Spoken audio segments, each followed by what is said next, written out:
Hey viewers, this is Rehabhombre, and I'm gonna encourage you here. Always do your work safely.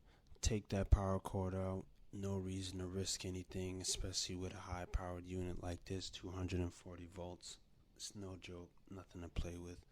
So, here, while you're back there, you take apart that back unit. If you've got a dryer that looks just like this, you just want to take off this back panel. Alright, and there's a few screws all along the sides of it. They're pretty noticeable. There's nothing really hidden. This wasn't one of those high-end brands that tries to hide everything. Nope, this is pretty simple.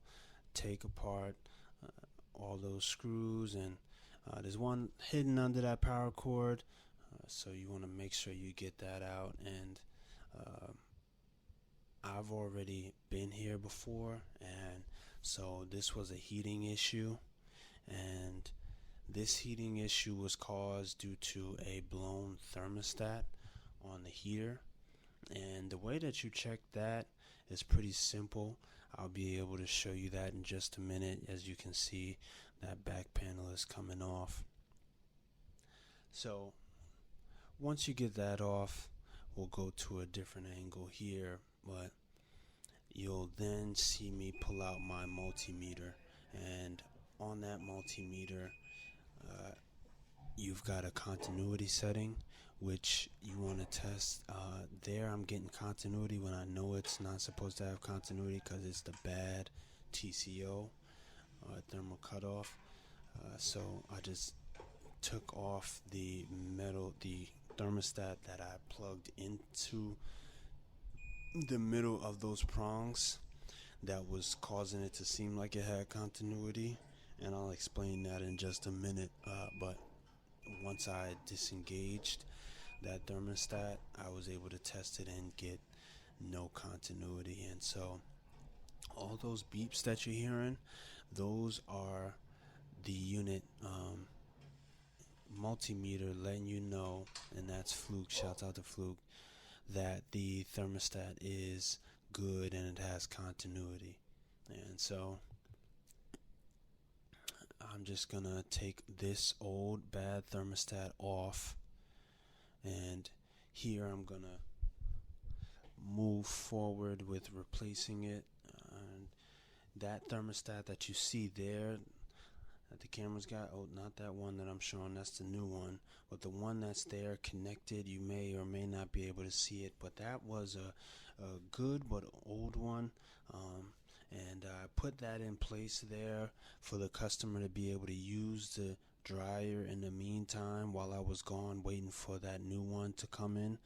And so I wouldn't recommend that for everybody because it could cause further damage, but because I know what I'm doing, I like to be able to give the customer that option or that ability to be able to use it while she's waiting for me to come and finish the job.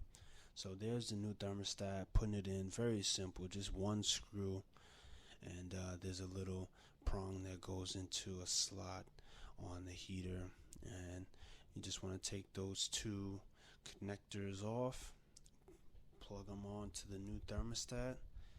And here you're going to see me do something that's very important. Before you close up your machine, whatever you're working on, in this case this dryer, make sure that you are testing the components that you have already replaced. Make sure that they are good before you put everything back together, because you don't want to put it all back together and the heat dryer is not heating. And now that was as simple as it is. You just replacing that one thermostat. And just to try to give you a view of how simple it is, this is what it was. The video is coming to a close now. You just want to put all the screws back in place that you had, and you'll be set to go. You want to call the customer in, or if you are the customer, then you just want to make sure that these are in properly. I know you're excited, but finish the job, turn that dryer on, and you'll be singing a different tune. It's nice, feel good story about you fixing your dryer. So